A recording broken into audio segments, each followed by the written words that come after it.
August 10th, 2009. I'm Carol Hornbuckle, and I'm visiting with Kenneth Rydberg of Essex about the 30's. Okay. All right. What did your parents do as a living? They farmed Dad started in, I'm thinking he started farming about in 1922 with his brother. And his brother was married in 24, I believe it was. Yeah. But they farmed up there where Frankie Rydberg lived at that point, which is 2 miles north of Dad now, or his home place. Mm-hmm. So a lot of farming in the background. Well, not really. My dad's father come to this country and worked on the railroad all the time, lived in Imogene. Okay. And he was naturally the only non-Irishman in the big city of Imogene in Right. about 1897, 98. So they used a dump rake to drag them up in piles, and of a night when it was dry in the spring, they would set this whole nation of bottomland on fire because they couldn't disc the stalks up if you had a year that was good crops, you know.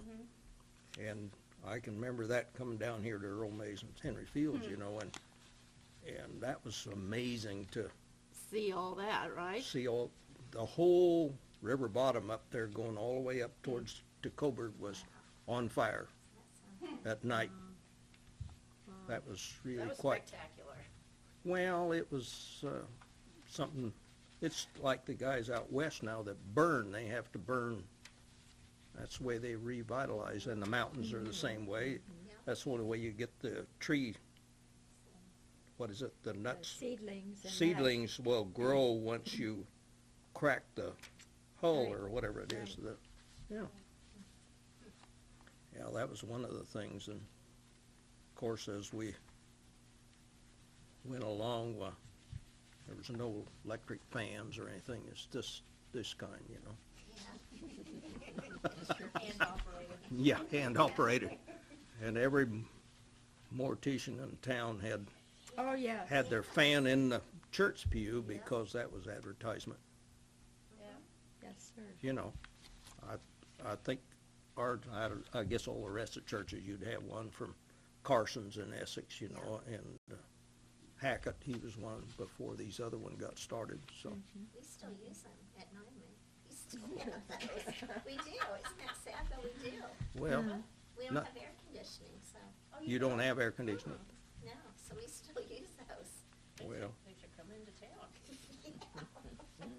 my kids can't get it through their head that you didn't have electricity. I said, no, we didn't have electricity. 45, right after World War II. Wow. So you Now, out were- by Bethesda, my wife, they were an area out in there that got it in late 41, she said. So they had it during the war, and those people had a refrigerator, which is a pretty blamed unusual. Because when we got electricity there, and Dad went up to Omaha to Mrs. what's her name up there? Nebraska Furniture Mart? Yeah, Nebraska, whatever it was, and put his name on for a refrigerator. They had one on the floor, but Don and Lois Erickson, east of Essex, had their name first on the list. Love it. And you went to the same church, didn't you? Well, Did you get we went to Essex, and they went to Fremont, And so they were, yeah. don't make a difference. That's But right. Oh, that's fun. yeah, but To wait for your refrigerator. now you don't wait for a refrigerator. No.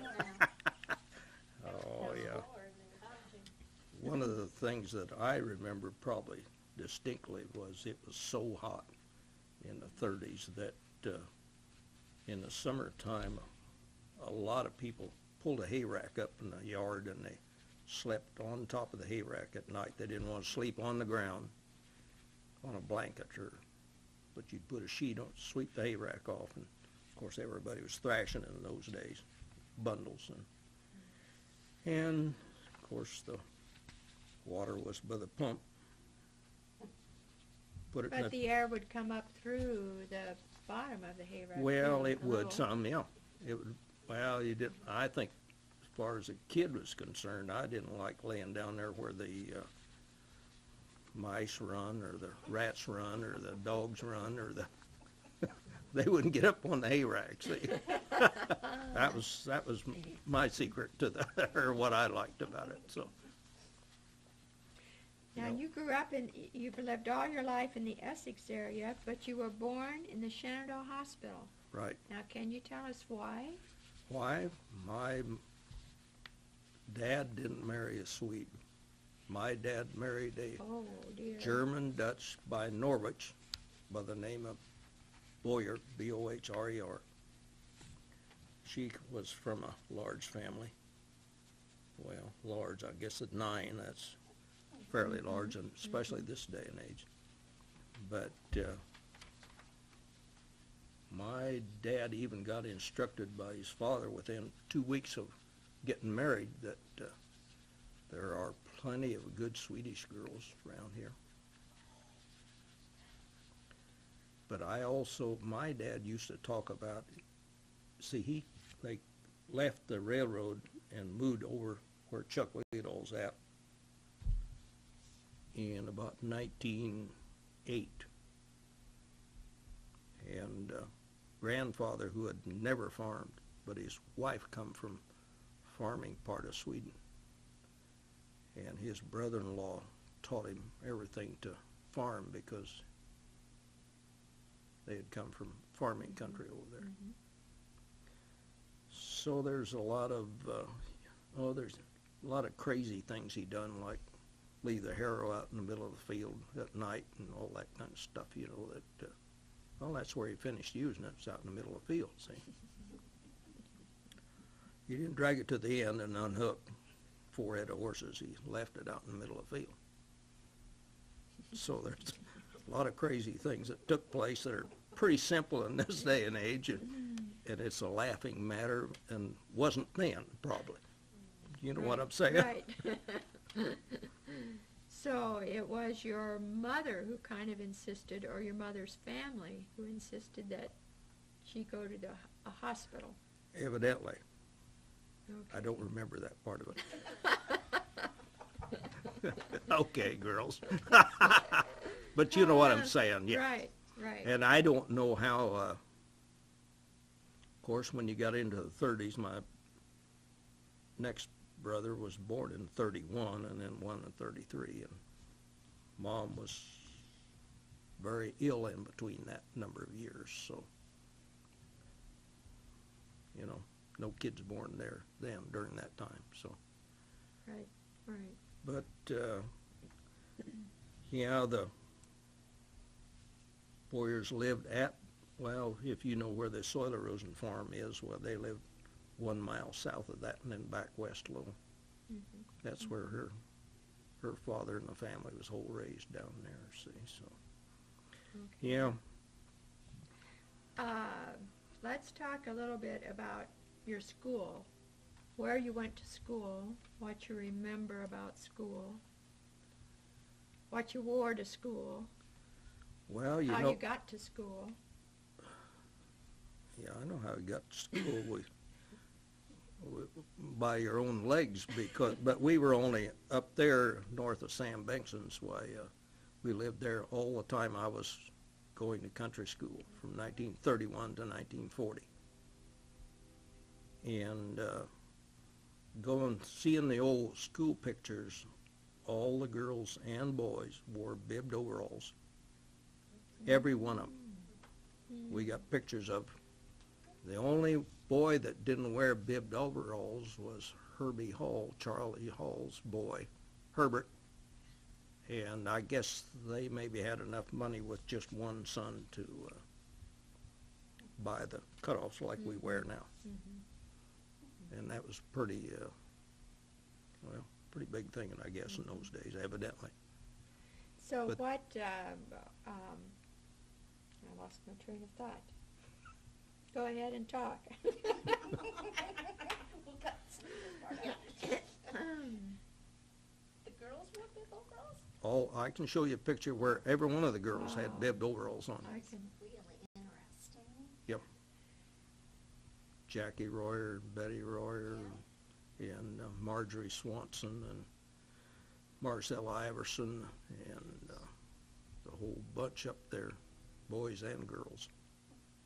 All had, Franklin Grove. Franklin Grove. Franklin Franklin Grove had a School. big school in that. how many time. students would there have been? That would be kindergarten, or you didn't have primary, so it's We 1 didn't through start 8. primary, I think, I didn't go to primary. I Okay. started first I actually started and went from the fall at Maple Grove over east of Raymond Rydberg there, or north there, where Donnie lives now. From Chuck Liddell, or where my brother's at, north a mile. That's where I started, but only went from there till first of the year, so. And then I moved over, Dad moved over there, and so I went all the rest of my years over there. And how many students would have been at that school? At one time, there was over 20 students in there, and some of the boys got up in pretty good size. So we had, Mrs. McDonald, and she didn't like it when we'd sing the old. She'd always ask every morning, what song do you want to sing? And we'd always want to sing Old MacDonald, and she didn't seem to appreciate that for some reason. This is G.I. McDonald. He come from South Dakota because, they starved up there. Like Frank Freed told me one time, he was up there 3 years. And they homesteaded some land up in South Dakota, and he says, the only thing we had was for crop was what we ate out of the garden, and we watered it. He said 3 years, and he says, by the end of 3 years, I was so hard up that they rented a boxcar up there, railroad boxcar, and what he had left at the bank or whoever took it, because he had borrowed money, and so he left it, and he rode the boxcar back to Essex, because Harry Lagerquist was his father-in-law, and Harry got him that farm out there, what my brother owns now. And those were not fun days, I guess you would call it, Right, right. But they didn't raise a blame thing up there. He said just the garden that they watered, that's what they had to live on. What do you remember about your crops and things during that time? My crops, I'll Your tell you. father's Yeah, crops. crops. Mhm. My father's crops. I can remember somewhere there in the middle 30s when sitting at the kitchen table on a Sunday morning, Dad had 100 acres of wheat. That farm he was on there north of Sam Bankston's was 210 acres. And he had 100 acres of wheat, he and the landlord, which was Charlie Right. Palm. And Dad had told Mom at the kitchen table, I'll never forget it. He had sold all the wheat, paid Charlie Dukeshire for shocking, which is Cecil's, if you know Cecil's dad, Charlie, for shocking, and he had Howard Youngberg up there had helped some, and he paid him $1 a day, and he ate one meal with my folks. He ate the noon meal, but he stayed at home. But anyway, Dad told Mom at the kitchen table that he had $100 after he'd paid all the bills for that year's crop of 100 acres. Of course, the landlord got half, but that's what Dad had for his year's effort. And but the one year I can remember, of course, they had half pile of corn, and they had a scale on the farm, so they weighed it. And Dad's pile of corn wouldn't have been as high as this ceiling, just what fell from the elevator into there, and that was his half of the corn. But one of those years in the 30s, the only corn he had, and I don't know if this is the same year, it flooded, the river flooded in the spring, and he had corn where the bayou was, where the water had set around, and I think you know the north end here, where your dad was at. So, and that's the only corn he had. The rest of it burned up to nothing. So, you know, I mean, it got about this high, and they cut it up for fodder to feed the cows in the winter. Mhm, So, mhm. and they did that I'm thinking 2 or 3 years that I know of. But Dad used to say that one of those years, and I'm thinking 35, but I'm probably wrong, one of those years they had a good crop in between 2 bad ones. And then by 37 or 38, things were looking a little better. We got a little better crops. And of course, I don't know, we also in 36, I think, was the first year that I saw a segment on television last night about Henry Wallace, and he perfected hybrid seed corn, see. Up until before this time in the middle 30s, why every farmer picked out the big ears, you know, and you stuck them on a spike or something, and then you shelled them in the winter, you know, and that's how you got your seed. But I can remember Dad's corn making 60 bushel to the acre, which is fantastic. And I don't know how many acres he had bought. Like, of course, I started out with a 2-row corn planter behind 2 head of horses, and somewhere in the 30s there. But 60 bushel an acre was really, really something in those days. Yeah. And that had ears on it like this, US 13. So you had corn and wheat. What else? Hay? Had some hay, yeah. What, I and animals? Well, alfalfa. Mhm. Dad had a cow herd, a Hereford, purebred Hereford cow herd. So, and of course he had the river pasture down there, and that's where the cows were all summer long. Yep, and probably chickens. Oh yeah, you had chickens because that's what we ate, you know, along. Mm-hmm. Pigs. Oh yeah, Dad raised a lot of hogs most of the time. One of the funny things in the 20s, well, we used to have a problem with hog collar. You ever hear them talking about hog collar? Mm-hmm. Well, Dad needed the landlord's share of the corn, so he hauled it. They shelled it out on the farm, hauled it to town and weighed it and brought it back and scooped it in the bin. And about 2 weeks after they had got this accomplished, but Dad had paid the landlord for his half. He'd paid him, it seemed to me, like 16 cents a bushel. He paid the landlord for the landlord's share. Well, within a month, Dad's hogs all died from hog collar except for 3, and he wanted 3 to butcher anyway.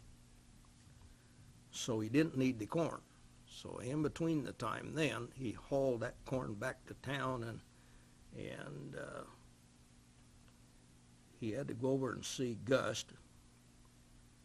You know who I'm talking about, Jenny. Ernie's great-grandfather. So because corn price had went down then to about 6 cents a bushel, see? So make it like my dad says, making money really fast. You know, you scratch my back and I'll have to scratch yours or something. Yeah, right. Oh yeah, not good days, I'll put it that way. Well, what were your chores on the farm? Gathering eggs, I suppose. Yeah, and I didn't like those old hens that pecked me in the hand. No, I didn't I just either. didn't appreciate that at all. Ah, And I can remember milking cows when I was fairly little. mhm. But the biggest, funnest thing, as I remember, north of Sam Bankson used to be a bridge, catty corner on the road. You've got a big culvert in there now, put in at about 1937 or 8. But it used to be a bridge. And it set with a creek, it didn't set with a road. It set catty corner, see, so you had to, like this. And Sam Benson was telling once, when he was still alive, about when he had a motorcycle, and the clutch didn't work on this motorcycle, so he pushed it to get it started. Well, he had the gas turned on too much, and he said he finally got his leg over the rear fender, but he couldn't, it was going so fast he couldn't get pulled up. But he says he finally got pulled up onto the seat by the time he got to the bridge. But he got across the bridge so that he could slow this motorcycle down. And, I mean, you talk about crazy. But to get back to the tube, which I started telling about when they took the bridge out, and we used the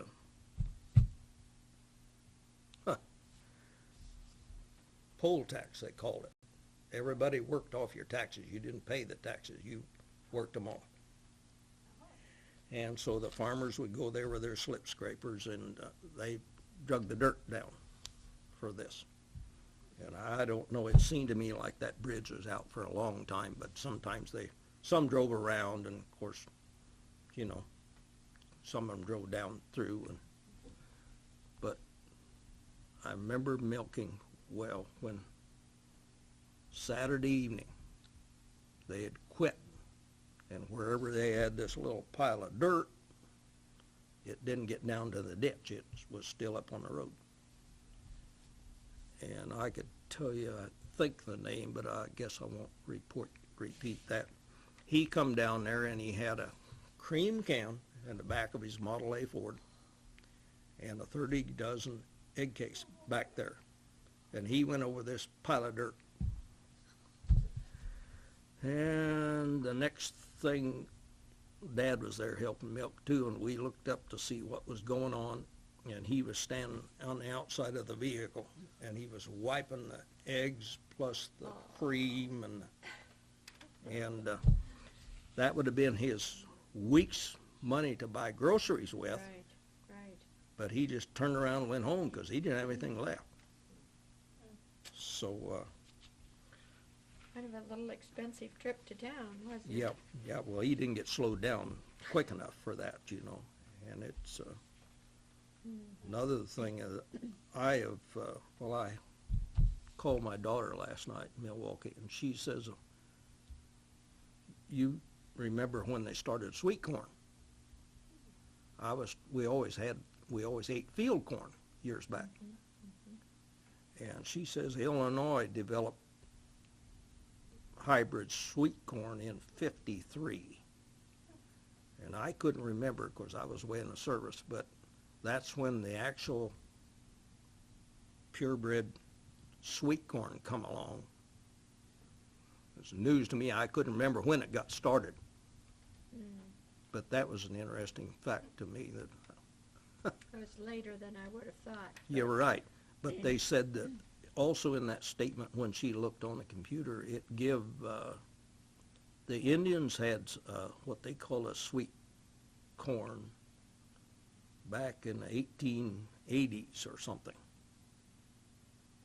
Of course, they had corn, you know. They were, Right. they started corn in this country clear back in the Virginia, out there where we were stationed out there in the service. So, Indians weren't that thick between the ears. They knew how to do stuff, That's you know. right, they did.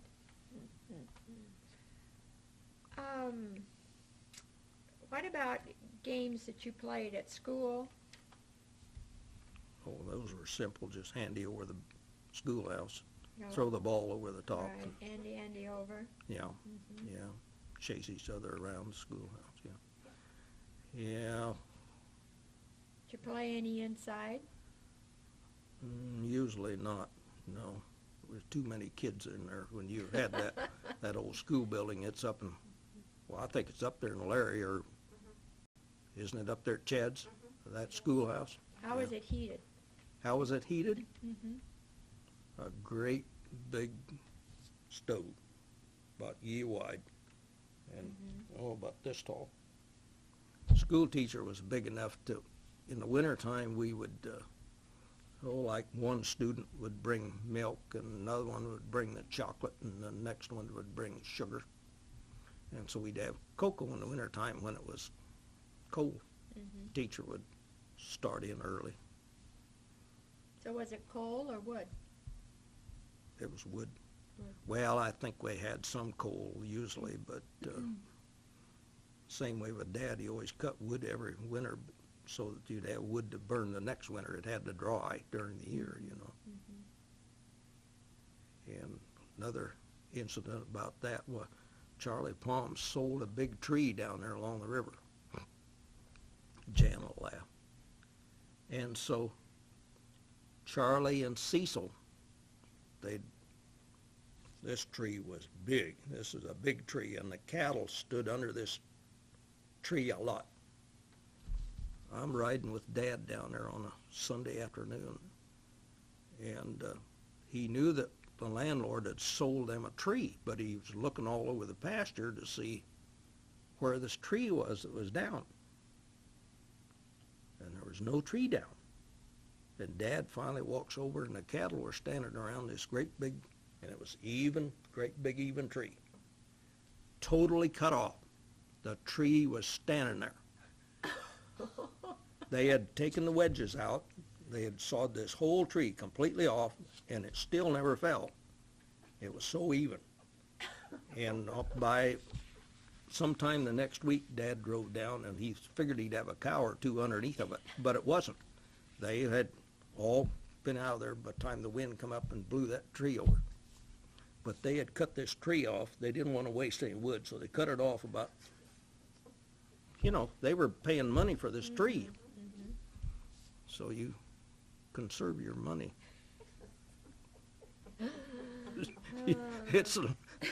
wasn't a laughing matter to them, I guess.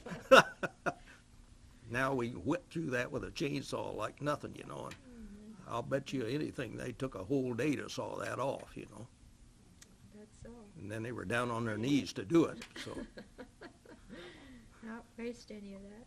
Yeah. Now you said your teacher at country school was Mrs. Someone, so she could teach as a married woman?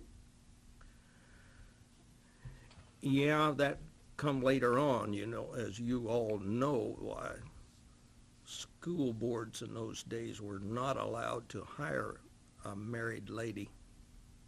Mhm.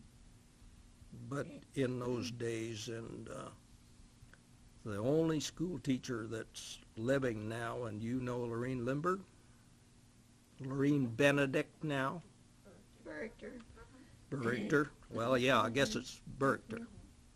She was my 7th grade school teacher out there. And she walked from her parents' home east of Essex up there a lot of times. And that's a good 4 miles. And by the time she had to be there to start school, which would have been 8 o'clock, I guess. But I run onto her down here in the grocery store a couple, 3 weeks ago, and she wanted to know how old I was. And she is 90 years old now. I believe that's what she is. Yeah.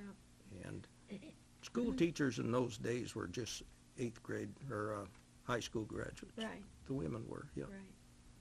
And so it was a decision of your local board or group of people that you could hire a married woman. Evidently, I don't know if they become short of teachers I'm taking, because no teachers want to go out there and fire the stove and, Right. Right. the roads were mud.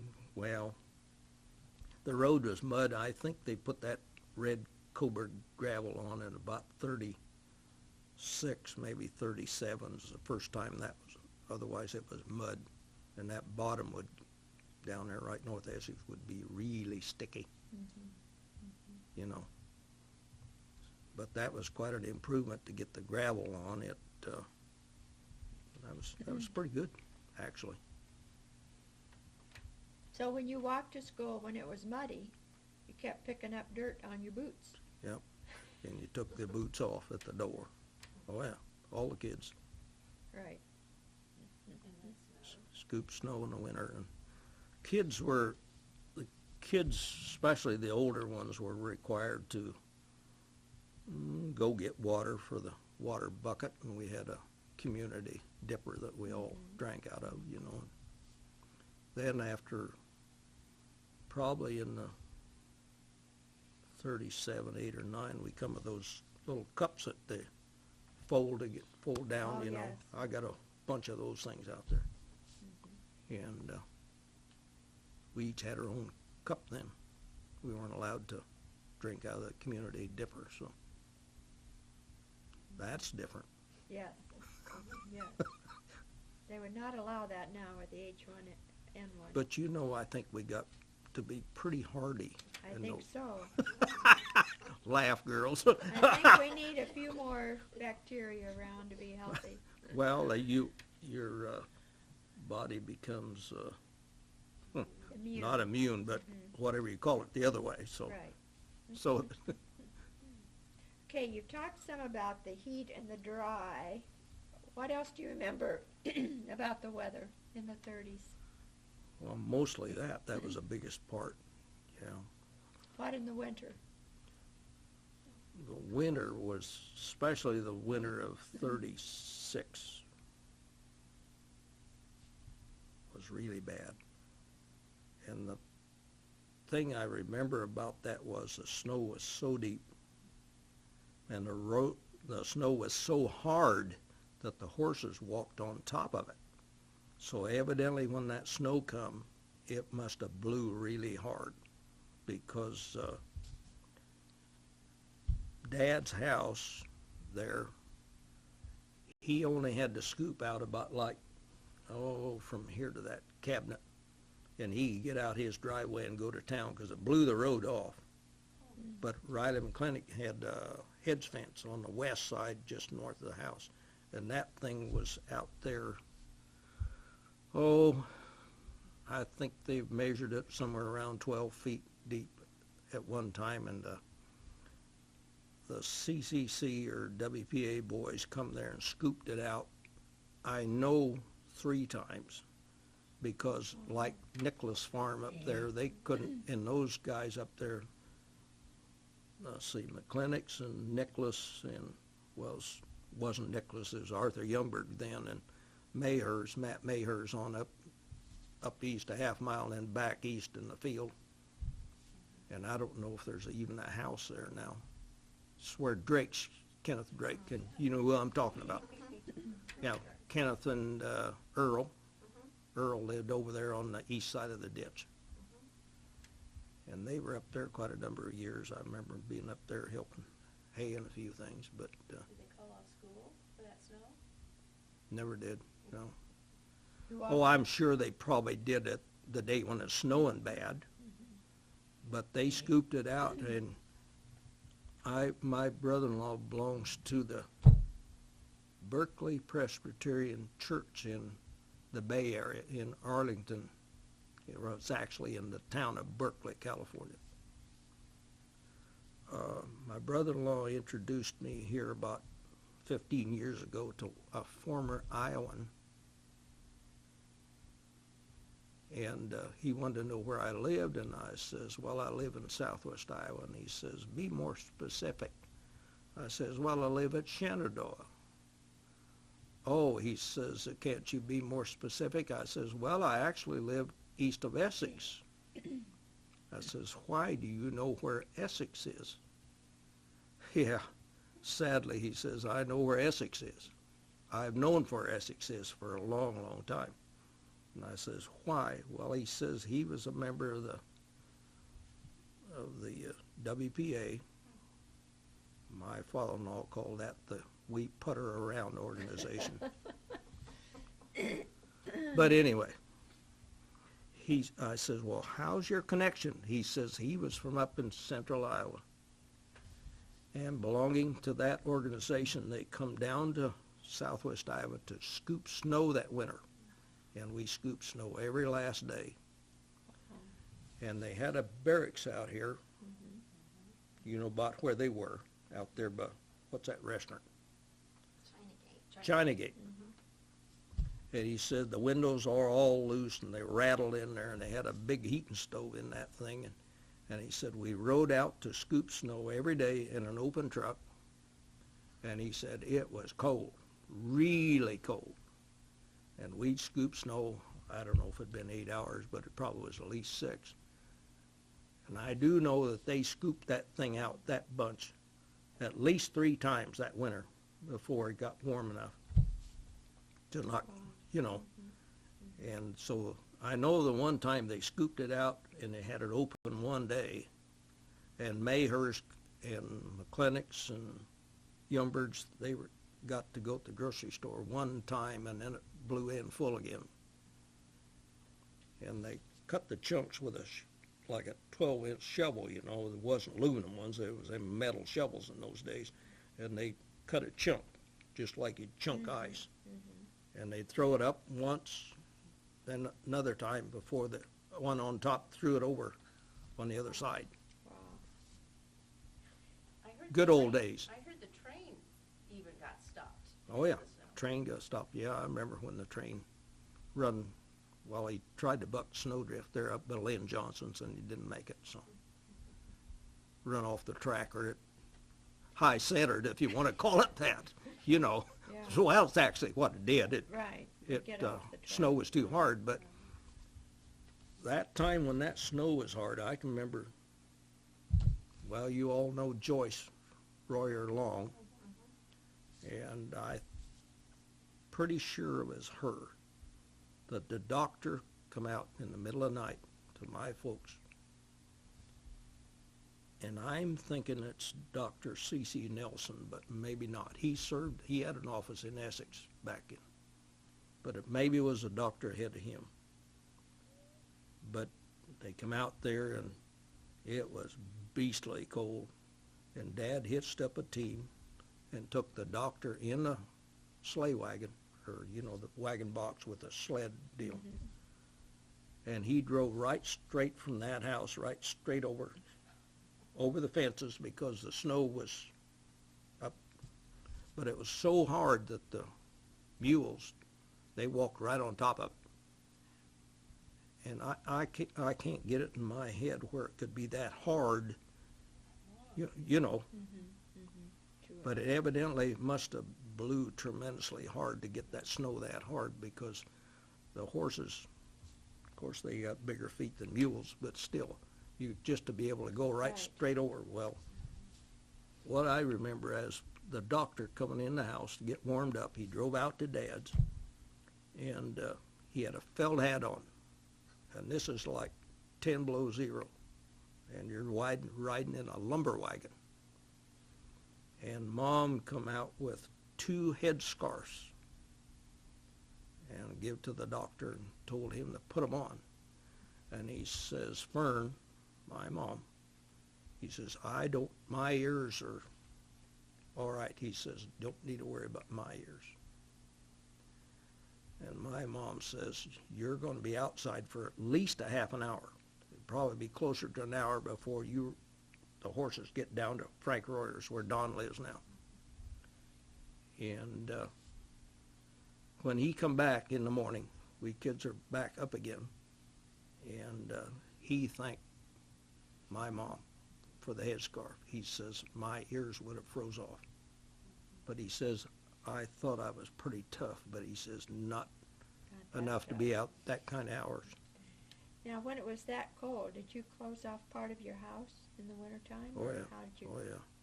What kind of heat did you have in your house? Not enough.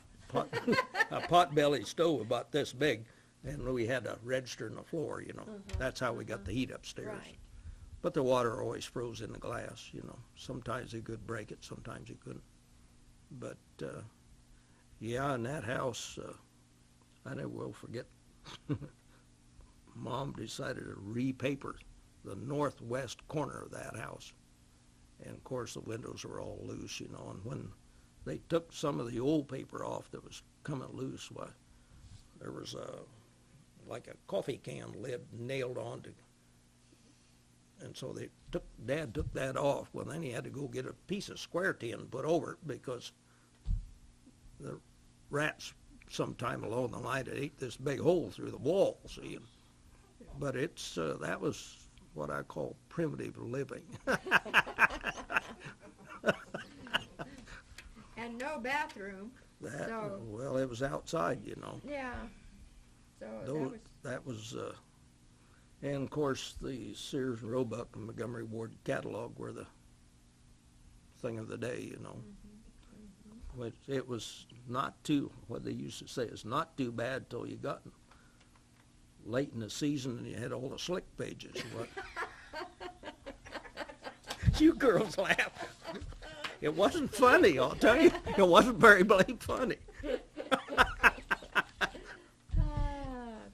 But a lot of the outhouses got papered with magazines and Life magazine pictures, you know, and you'd stick them up there, you know. Good old days, girls, I'll tell you. And my mom would say, "Oh no, they weren't." Did you, being on a farm then and having your animals and gardens, you were pretty sufficient, Yeah, we were self-sufficient. sufficient. That was probably the one advantage that the farm people had, that they all had a garden, of course, a big garden. And some people in town complained because if they lost their job, it's kind of like now. There was, of course, no Social Security, everybody on their own. And if they didn't have the facilities or could rent a spot for a garden, there was no place to, you know, get something to eat. So a lot of people in town had their own, you know, place for a garden there. They rented one or found a way to get one somewhere from relation or friends or something. But a lot of things were shared in those days that are not, we're so blamed independent anymore. I mean, you don't even trade help with you because you have your own combine, your own picker, and you do your own augering. And my dad used to say, well, yeah, he had a corn elevator bought in 25, but he says, no, you didn't use the corn elevator for oats. Why, you scooped the oats. You didn't use the corn elevator to run it up like in an overhead bin. You stood down there and threw it up in there, you know. So Well, what about the haying and corn picking, and describe what would happen when it was time to harvest the crops? well, all corn was picked by hand, and Dad used to say he usually wanted to get started by Thanksgiving, and then they would just pick all winter, depending on the weather. And you always could go downtown in Essex, and you could get a corn shucking man because they'd come up from southern Missouri, and young men that were out of a job, you know, and they'd come up. But he says the trouble with the Missourians was as soon as you got a big snow, they'd go home. The heck with that kind of stuff. They wouldn't get out there and, well, you know, the gloves would all freeze and you get cracks all over your hands. Oh, And yes. it was not a funny deal. Right. And the haying was all done with, you didn't have side lever rakes. You still had those old dump rakes that I talked about when you windrowed the corn stalks.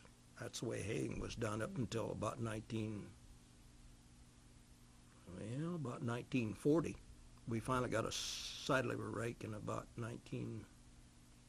well, Dad was over east, so it had to have been 41, 2, or 3 when side lever rakes finally come out. Sears and Roebuck made a good one. And So we you had hay loaders, and that's what, we had a hay loader the year before, new idea, come out with a hay loader. And of course we used a dump rake to start with, but the windrows were too big with a dump rake, so we got a side lever rake and that made them smaller. Worked better. So in the 30s, did you just stack your hay, hay stacks Yeah, style? basically, yeah. We had a barn, but You had a barn and stored it in we had there. a barn and the roof leaked quite well, but you know, You made you do. couldn't. Yeah, well, you couldn't afford to fix it, you Right. know, Right. and Then you had to feed everyone that came to help. always, yeah. Well, I can remember Mom and I don't know if her sister would come up sometimes, or there'd be maybe 4 ladies, and well, they were cooking for 25 men, And by the time they'd been out there pitching bundles and scooping grain 4 hours straight, well, they could put down a pretty good sized meal. And sometimes they stayed for an evening. Whoop. I guess that's mine, huh? But anyway, you know what I'm saying. So those were, like Mom says, they weren't good old days. So.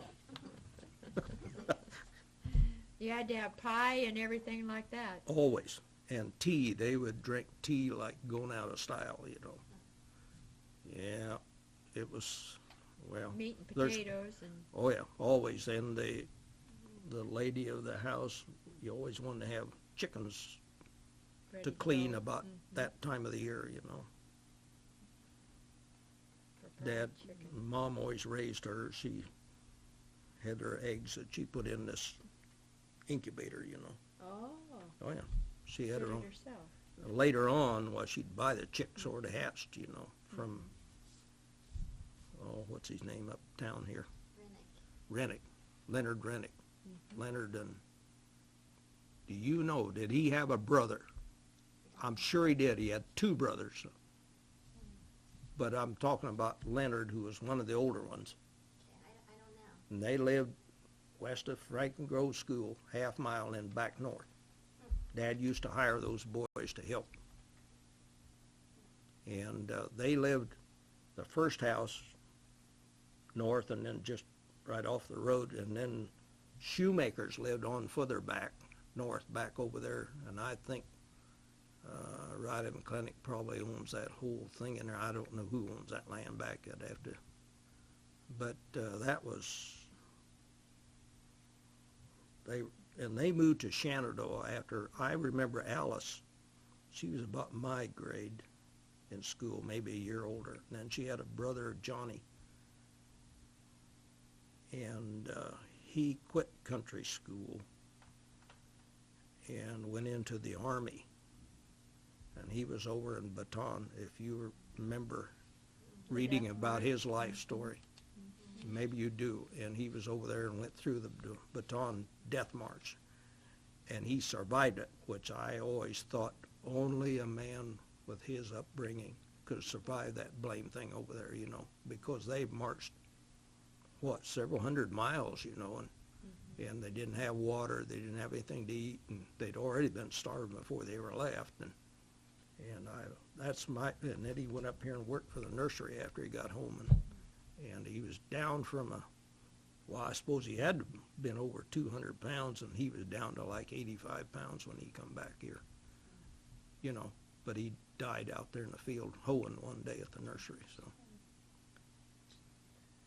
Okay, what about Christmases? What did you do special at Christmas? Was there Well, anything special? Country school, we always had, well, we were talking about it, our daughter, we talked about, we had box, Suppers? and they would sell those, the girls would make a box, you know, and of course, if they had a boyfriend, well, he'd bid that thing up, you know, and somebody'd always kind of egg it on a little bit, you know, and kind of like over at the county fair when they're giving $100 for a pie, you know, that kind of a deal. And that always got a lot of fun in the crowds, you know, and we always had a play up there at Franklin Grove. We had the stage up there, and the school always put on a play both in Christmas time and in, what, twice a year we'd do that. Teacher, and that was another thing she was kind of obligated for, was to put on a play for the all the parents come, you know, and I don't know how many families that would involve. We were 3, and Banksons were 3, and Eric Banksons were 2, and you know, Jenny and Janice, and Clarence Moore's down there was 4 or 5, and Morris Coates down where you lived, and let's see, who else down there? There's a lot of big boys back in those days, and I never did get big, but they did. But you know. You'd have to find a play with parts for all those people. Yeah, usually, yeah. Teacher had a whole section there to, Right. you know. What about at home? What was Christmas like at home? at 30's? Oh, we always, yeah, there wasn't much, of course, but family things, you know, usually our family would get together. One of the things we were having, well, the family was, Dad's two brothers and their families were all to our house up there. And so Dad's collie dog just kept barking and barking and barking, and so Mom finally got tired of the dog barking. So she walks out the door and she hollers, "Sick 'em" to the dog. And the dog took off down across the yard and out to the road. And about 2 days later, folks were in town, and I'm thinking it's Herb Maher, one of the Maher boys, and he decided to come home to visit his parents, miles something north of, and he was walking out there. He wanted to surprise them, so he come in on the train in Essex, and he was walking out Christmas Eve, and I don't know, this had to be, well, it was after dark, that part I know, but he was right in front of folks' house when Mom hollered, "Sick 'em." And he says that he run, and he says the dog would get about 4 feet from me, but he said the dog didn't bite. He just wanted to make sure I got on up the road. But he told Mom afterwards, he says, "I couldn't believe you'd sick that dog." Well, Mom says, "I didn't know anybody was out there."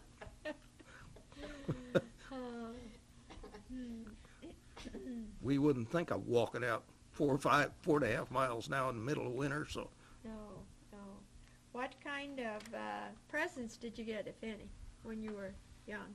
Well, I don't think there was too many presents, although I think we all got something. Yeah, I think there was something. Usually it was probably clothing, so, which we needed, Right. you know, Right. one way or another. So. We heard earlier about someone having goose for Christmas dinner. What did you have to eat? Do you remember? Usually, or did you have a? No, I don't recall ever having goose until later into the 50s. We had some, you know. Did you have a traditional meal at all? Always had lutefisk. And, All right. Okay. Oh, really? Yes. Let's. Always had that. Because it's on the grocery store in Essex, you know, they had the barrel on the outside with the dried fish in it. Right. Remember that really well. And the Soak people it and would buy a soak it. fish and take it home and soak it for, what, 2 weeks? I don't know what Much too long, as I recall. Oh, really? The smell. You're kidding. The smell But you went change on too water long. every day. You change Well, water I every day. know, but, well, yeah. And, of course, both Mom and Grandma could make rice pudding, and they always put plenty of sugar in it for us young boys, you know. And we loved that rice. You know, she always put plenty of cinnamon on it, you know. And Grandma always had to have either applesauce or rice pudding. Never went down to Dad's parents, but what you had 2 desserts besides the meal. All right. And you wonder why we... What about birthdays? Well, the only one I remember is when they surprised me on my 10th. And so you know what year it was. And I come home from school, and Mom sent me down to Sam Banks's to get a dozen eggs.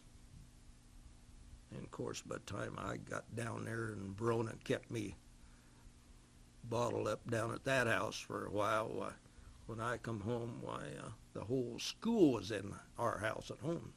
Aha. That was my big birthday present for all of my years. So, Wow, fun. yeah. What do you remember about businesses that were in Essex at that time? Well, Did you get into town oh yeah. often? Usually town was most every Saturday night. Most if the road was fit, you know. Yeah, we'd go down to the barber shop, which was basically Russell, England.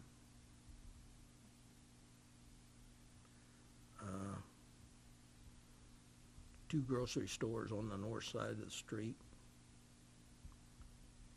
They got a lot of interest in sometime in the 30s. There was a building right where the locker is now. I think it's right there. Maybe it's in between that and the bank, but it's one or the other. And they got a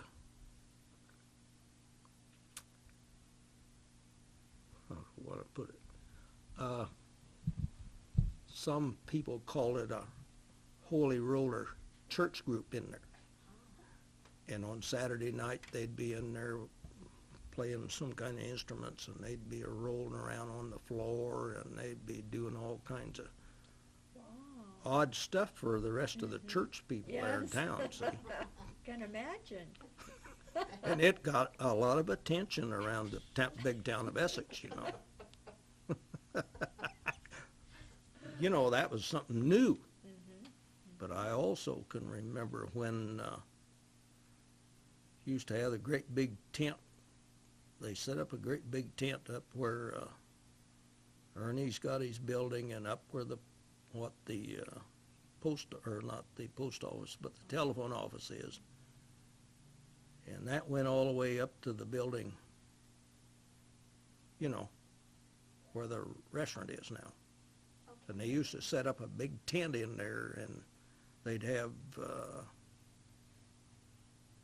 well, like a carnival, I guess. I can't just remember all the stuff that's in it, but they had quite a bit, and that was sometime in the 30s. I don't remember just what all. I can only remember being there 2 or 3 times, but we'd go down there, and I don't know what else they had in that tent. I suppose I did at the time, but there'd be acrobatic acts, I guess, and that kind of thing, but small town, you know. Used to come down,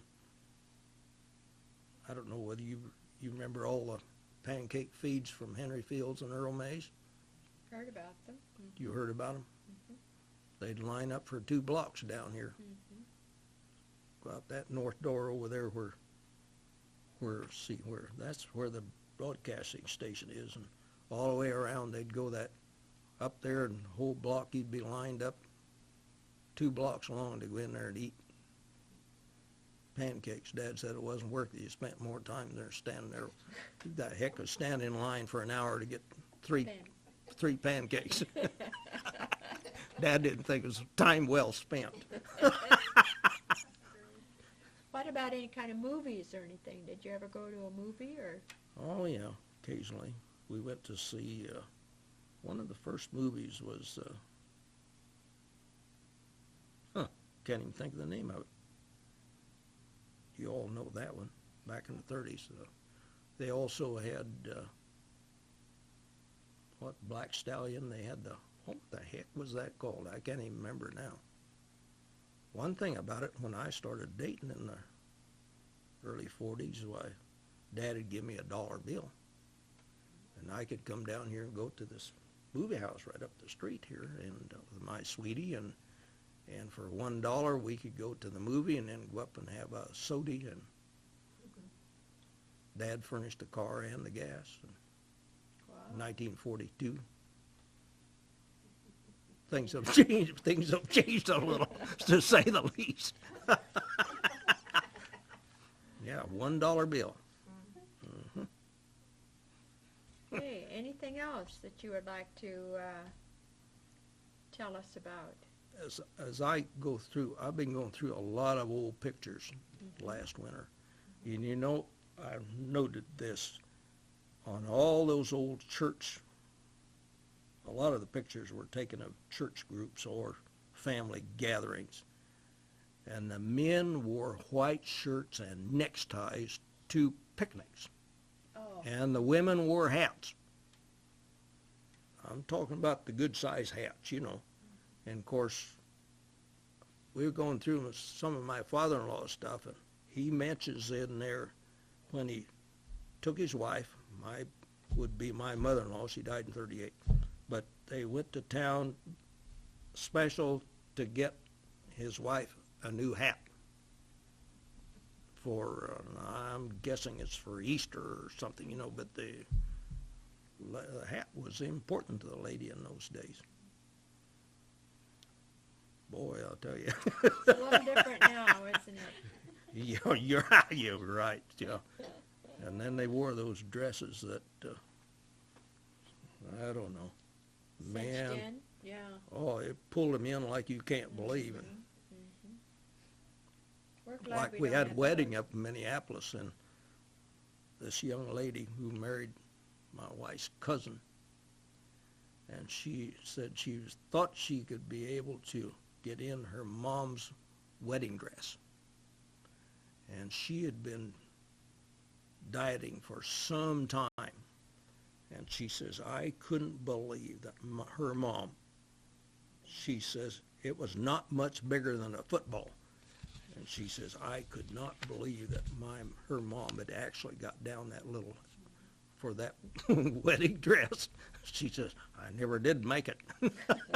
But, you know, we're not used to that type of thing. No. And, well, there's lots of, but that thing with the women on these picnics, that blows me. I just can't believe it.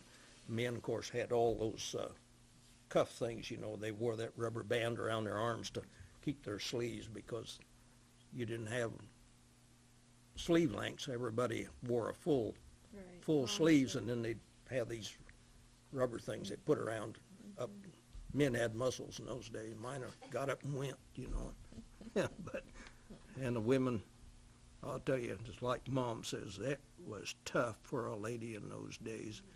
You know, cook stove, and Mom could put her hand over the thing and tell how hot it was, and that What was. kind of fuel? Did you use corn cobs in the stove? You always or- use cobs to start a fire, and then wood. You know, that's one reason they cut.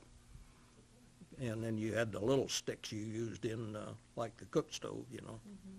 And, No water in the house. right, well, we had an oven on, well, yeah, you pumped it.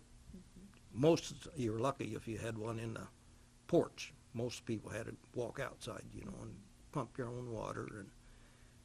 And like I tore the little house down north of our house out there here a number of years ago, and they had what Dad called a summer kitchen. Every place had, because you didn't want the heat in the house in the summertime. So they have this little house out there, and they'd have like the wash machine, you know, and then you had your tub for your hot water. And you also had a warmer on the kitchen range, you know, and that would be warm water you could dip out. And but when they're all like this, that little house that I tore down, it had a chimney and stuff in it, so they had a stove out there to heat the water, and then the wash machine. Of course, you had the gasoline job, and the hose went outside. Muffler was on the outside, and that was pretty up to date in those days. Well, we've been admiring this tub over here, and you've been telling us about yours. How did you take your baths, and how often? Once a week if you needed it. Well, hey, gals, when you're carrying water and you're heating it, another thing, we'd set the tub out there and fill it up in the daytime, and by evening it'd be warm. And of course, Mom would get us kids in at first, you know, and then I don't know what it was like the time Dad got along, or Mom got along, and then Dad, or one or the other. Yep. Our standards were a little different then, weren't they? Well, But we it's could- all you knew in those That's all days, you knew. evidently. You know, that's wasn't very funny, like Mom says. Yeah. But you think about the men, their life and work and all of it was, but the women were the ones that, man, it's tough. If they were riding around those blamed old wooden wagons, you know, and that was tough for, now I can understand why they were going across the prairie and they walked. Well, walking was a heck of a lot better than riding on the blamed old hard wagon, you know, and there was no springs on them. when they come along with the spring wagons, that was quite a bit better for especially the ladies, you know, and probably most of them were expecting somewhere, you know, somewhere along that line. Constantly. Yeah. And, Someone was. yep. But people helped each other, didn't they? Well, yes. Well, that's one reason when the thrashing crew had such a big group because, well, that whole works up there from Mayhers all the way south to including where Virgil Flynn is over there, Raymond Johnson or Raymond and Wally and Denzel's father, Reuben, father come up with the name, lived over there south of the school there where you're at, Janine. They lived back there and just back in the field up there. See, there's no house there now, is there? Yeah, there is still a house. Still a house there? Wait, let me think just a minute. No, I think they tore the house down and the barn's still there. The barn is still there? There's one building, yeah, I think the house. I go that way, but I don't Yeah, pay any so- attention. Yeah, Yeah. yeah, I think there's a building, I've forgotten what. Let's see. What, Gene Mertz owns that? Is he the one that owns that? Yes, he does, Well, there's been a lot of transfers around that. 70 years. So how many acres did your dad farm? You said 260 he had on where he lived and where he eventually owned it later on. Dad lived there 3 times. He lived there with his father and the family in the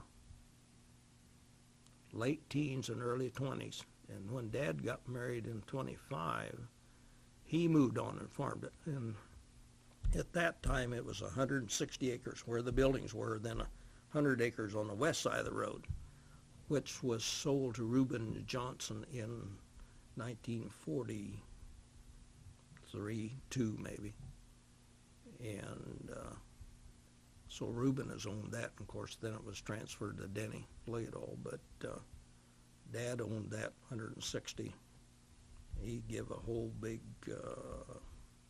$95 an acre for that land, and that was pretty good price in that day because Uncle Virgil out there where Glen Pat lives now, Uncle Virgil bought that the year before, and that was on the highway, which is a lot better, you know, to live on the highway.